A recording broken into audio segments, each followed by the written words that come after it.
Hello everyone, welcome to the video on the second part of Old English period. In this video, I'll be discussing Beowulf. Now, the first thing that I want to mention is that the material of these videos and the quizzes on these topics will be available in the Telegram channel, the link for which has been given in the description box as well as the pinned comment. So please subscribe to it and you'll get quizzes every single day.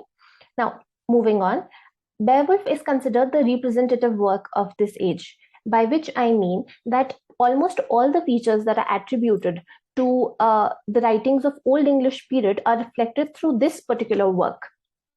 So let's look at the facts first. It's a Germanic heroic legend. That means it is pagan in nature. It was written around the 7th century. It consists of 3,182 alliterative lines. Now, alliteration is a very important writing style of the works of Old English period. It was written in the West Saxon dialect of Old English. Now, West Saxon was associated with King Alfred. All of these things have been mentioned in the previous video. I'm just repeating them so it settles in your memory. The setting of this poem is Scandinavia in the 6th century. Now, this work opens in medias res. That means in the middle of things.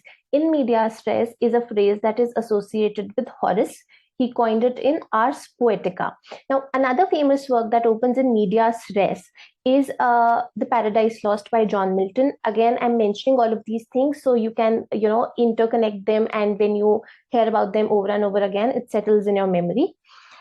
It is available in the manuscript Novel Codex. Now, Novel Codex is a part of the major manuscript that is known as the Cotton Vitellius. So please remember both of these names. They might ask in the exam. Let's read about the characters first, and then we'll discuss the story. So of course, the hero of this poem, this epic, is Beowulf. He's a Geatish warrior. He's from Geatland. He's the son of Ecgtheow.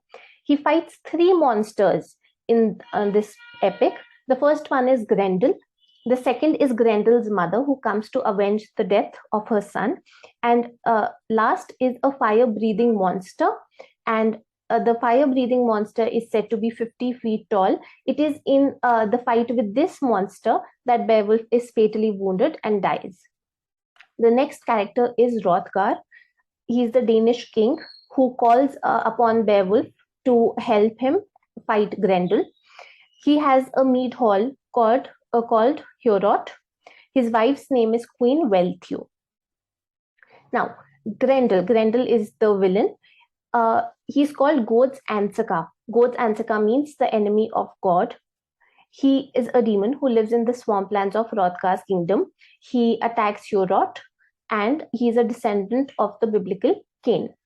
Now, Unferth is a minor character. I've mentioned him because he's a foil character. He is used to contrast against the virtuous Beowulf. So the qualities of Beowulf are accentuated when he is contrasted against this foil character called Unferth. Now, he is a jealous Dane. He initially challenged Beowulf to a fight and later gives his sword, Hrunting, to Beowulf, who uses it in the battle against Grendel's mother. The name of the sword Hrunting, is very important from the exam point of view. Please remember it. Now, so let's see what the story is. Now, Beowulf aids Hrothgar to defeat Grendel. He fights Grendel, brings back the severed head of Grendel to Hrothgar.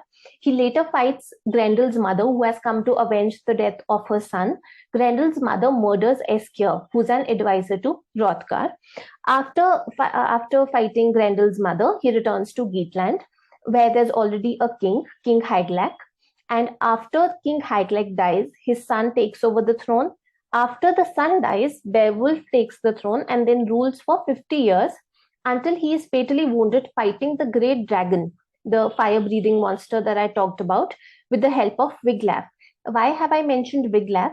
Because Wiglaf is the only character who was ready to help Beowulf in the fight against the monster.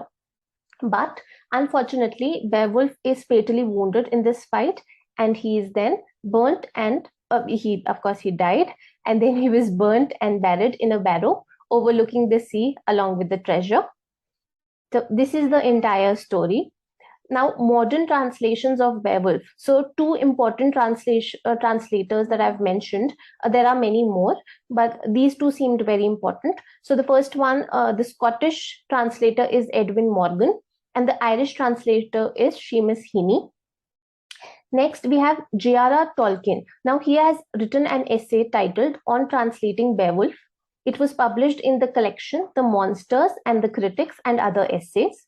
He talks about the difficulty of translating this epic from Old English to modern English because of the use of kennings, such as flood timber that is used for ship. Now, in the previous video, I have discussed kennings. Kennings are these compound expressions, compound adjectives that are used to express deeper ideas. So Tolkien says that translating Old English to modern English, specifically this work, becomes very difficult because of the use of kennings. So flood timber is a difficult kenning. If you think about sky candle, which was the sun, that's an easy one. You put in your brain and you can understand that it is the sun. But kennings such as flood timber, which is used for ship instead, is difficult. So we are done with the important points for Beowulf. Please stay tuned for more videos. Thank you.